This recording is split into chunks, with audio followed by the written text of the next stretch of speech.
Hi guys, আজি মই এতিয়া আপোনালোকলৈ লৈ আহিছোঁ বিশেষ ৰেচিপি এটা। আজি কিহেৰে খাম এতিয়া ভাবিলোঁ যে ৰাতিটো মানে নিৰামিষ খালেতো নহয়, বোলো এটা নহয় এটা কিবা এটা লাগিব যে মই কচ মাছ আনিছোঁ।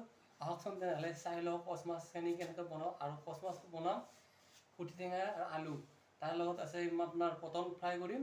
তো তেন্তে আহক এবাৰ চাওঁ। মই কচ মাছটো ধুই লওঁ ভালদৰে। এতিয়া ফ্ৰিজটো খুলিলোঁ, এয়া কচ মাছ আনিছোঁ। এয়া কচ মাছ, ডাঙৰ ডাঙৰ কচ মাছ। এয়া এতিয়া কচ মাছ এতিয়া আমি কচ মাছটো ধুই লওঁ। এয়া দেখিছে ইমান ডাঙৰ ডাঙৰ কচ মাছ।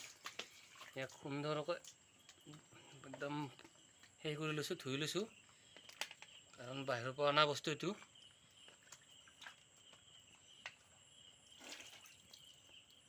মাছত থকা যিবিলাক তেজ আছে সেইবিলাক পেলাই দিব লাগে ভালদৰে। এয়া ধুই লৈছোঁ এইটো কচ মাছটো। এতিয়া তেল দিলোঁ, এয়া তেল ৰিফাইন তেল এইটো। আৰু ইয়াৰ পাছত আমি পটলটো ফ্ৰাই কৰিম। অকণমান হালধি দি লৈছোঁ। এয়া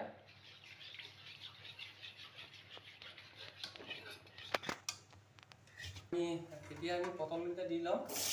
এয়া তেলত দিলোঁ আৰু ফ্ৰাই হ'বৰ কাৰণে কিতাপকেইটা দিছোঁ। ইয়াৰ মাজত অলপ অলপ ফ্ৰাই কৰি দিছোঁ, কাটি দিছোঁ যাতে তেলটো ভিতৰত সোমাই যায়।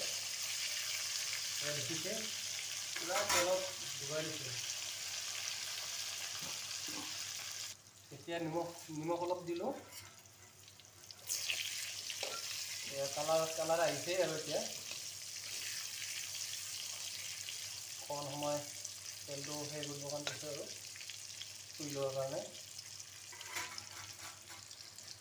2 মিনিট 3 মিনিটমানৰ কাৰণে ঢাকন এখন ইয়াত দিলোঁ যাতে ইয়াৰ বস্তুটো বইল হয় তেলতে। এতিয়া পটল ভাজিটো চাই লওঁ আমি।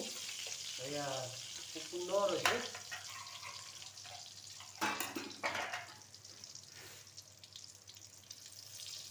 এয়া দেখিছে কি সুন্দৰ কালাৰ হৈছে। এই যে অলপ অলপ উল্টাই দিওঁ এইটো বস্তুটো, তলটো ওপৰ কৰি দিওঁ।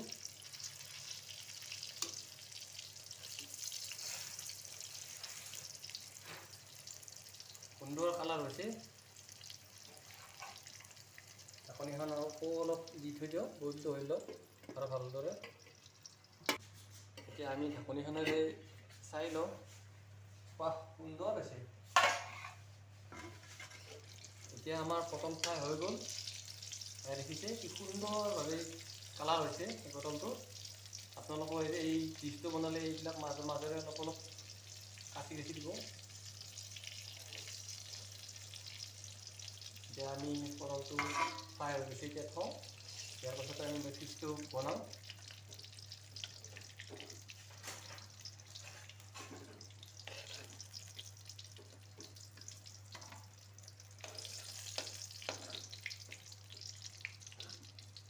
পটল ফ্ৰাই হৈ গ'ল। এতিয়া তেলত মাছটো ভাজি ল'ম। ইয়াত তেলত আগতে সেই দিয়া হৈছে, ৰংগুৰা দিয়া হৈছে যাতে কালাৰটো হয়। এয়া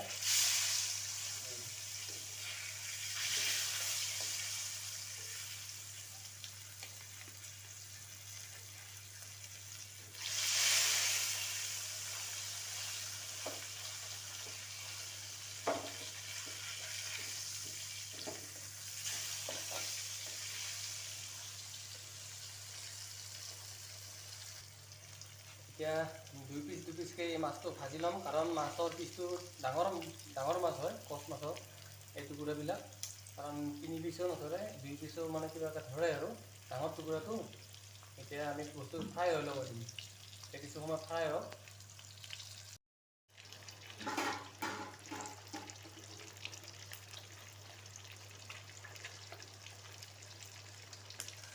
এতিয়া আমাৰ মাছটো ফ্ৰাই কৰা হ'ল। এতিয়া আমি নমাই থওঁ মাছটো। দেখিছে সুন্দৰভাৱে ফ্ৰাই হৈছে মাছটো।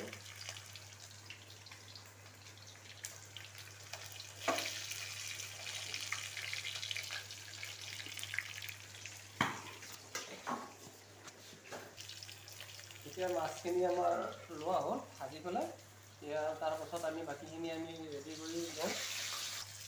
এতিয়া আমি পিঁয়াজ এইটো গৰম হ'বলৈ দিলোঁ। পিঁয়াজটো আকৌ অকণমান দি দিছোঁ। কচ মাছত পিঁয়াজ, আদা, ৰহুন এইটো বেছিকৈ লাগে অলপ, তেতিয়া টেষ্টটো বেছি হয়।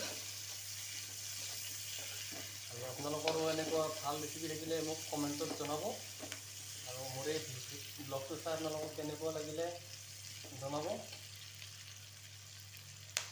এতিয়া আমি আদা, নহৰু দিছোঁ, জলকীয়া,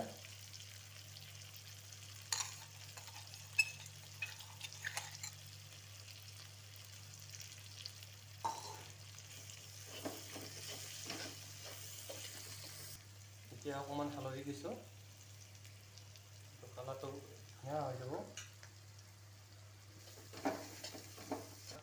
এতিয়া অকণমান ফোৰণ দি লৈছোঁ। ফোৰণটো দিলে চেণ্টটো এটা সুন্দৰ চেণ্ট হয়। আৰু অকণমান গোটা জিৰা দি দিছোঁ। এই আৰু এইটো মানে সোৱাদ হয়, টেষ্টি হয়, খুব টেষ্টি কৰে এইটো গোটা জিৰাটো। দিছোঁ অকণমান। সুন্দৰ কালাৰ হৈ গৈছে, চাই লওক সুন্দৰ কালাৰ। ইয়াত থেকেৰা টেঙা দিম, শুকুৱাই থৈছিলোঁ, এইটো পানীত অকণমান সময় ভিজাই ল'ব লাগে। তাৰপিছত এইটো দিব লাগে। ইয়াত দিলোঁ থেকেৰা টেঙা।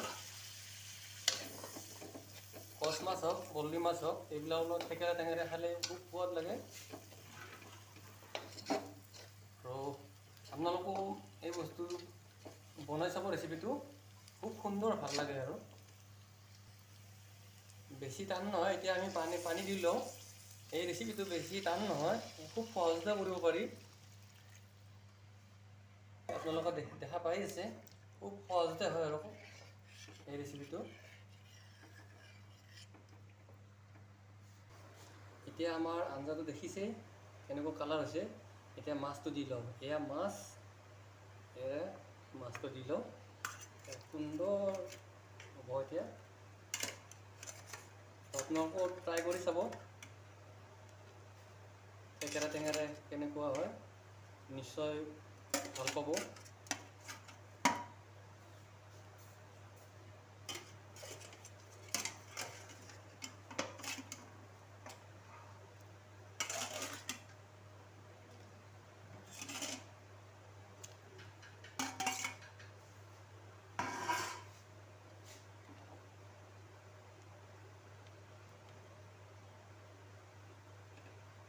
অকণমান সময় উতলিবৰ সময় দিওঁ অলপ।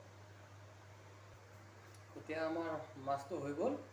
আমাৰ এতিয়া নমাই থওঁ। এতিয়া আমি আৰু খোৱাহে কথা আৰু।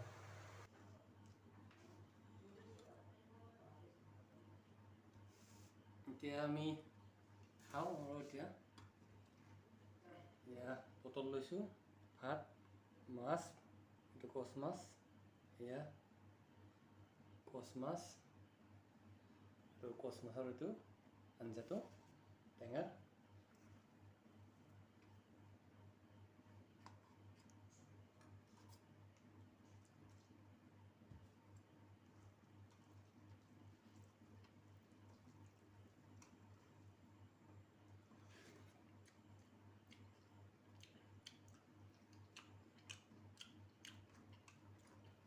বিৰাট টেষ্টি হয়। থেকেৰা টেঙাৰে ৰান্ধিলে এইটো বস্তু বনাব লাগে, আৰু আপোনালোকেও বনাই চাব, বিৰাট টেষ্টি হয়।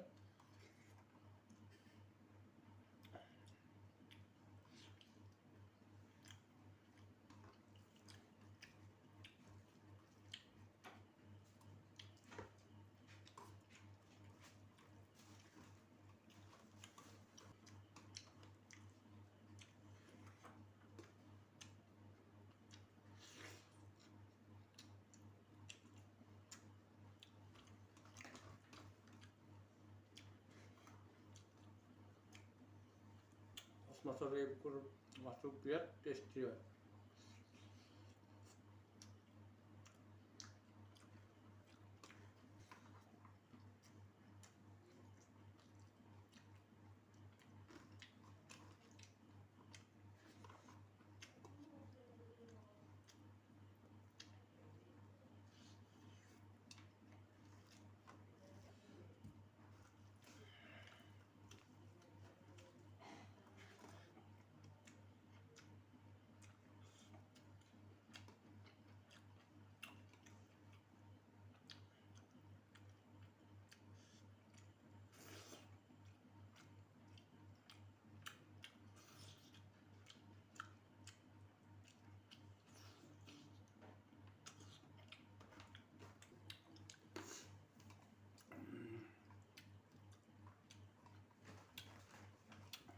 এটা কথা হৈছে, আপোনালোকে হয়তো শুনিলে হাঁহি উঠিব। আমি যেতিয়া মাছ ভাজি আছিলোঁ নহয়, এতিয়া মাছৰ তেল আমাৰ কেমেৰামেনৰ তাত পৰিছে আৰু মোৰ তাত পৰিছে। যেতিয়া আমি কেমেৰামেন আহি পলালে, তাৰপাছত মই পলালোঁ। এইফালে ভিডিঅ' ক'ত কি হ'ল আমি গমেই নাপালোঁ। আপোনালোকে কিজানি হাঁহিব, ইমান মানে তেল পৰিছে। অলপ দেৰিকৈ বা কি হয় মুখৰ কালা ক'ব নোৱাৰোঁ, কিন্তু কেমেৰামেন আগে পলাইছে, কেমেৰামেন তাত পৰিছে আৰু মোৰ তাতো পৰিছে।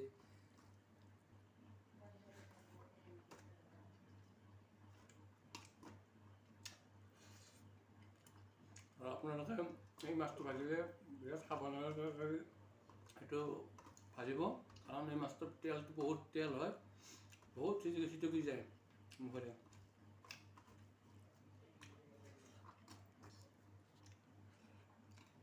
আৰু যিসকল আমাৰ ব্যক্তিয়ে গলব্লাডাৰ হওক বা এপেণ্ডিক্স হওক, তেওঁলোকৰ যদি কোনোবাই অপাৰেশ্যন কৰিছে, তেনেহ'লে এই মাছটো নাখাব আপোনালোকে, ভুলতো নাখাব। কাৰণ এই মাছটোৰ অইলটো বেছি, সেইটো খালে আপোনালোকক বহুত উপকাৰ কৰিব। আপোনাৰ সাৱধান মানুহৰ দেহ ভালে থাকিলে পিছত এনেকুৱা মাছ বহুত খাব পাৰিব। গতিকে অপাৰেশ্যন হোৱা মানুহে নাখাব। আৰু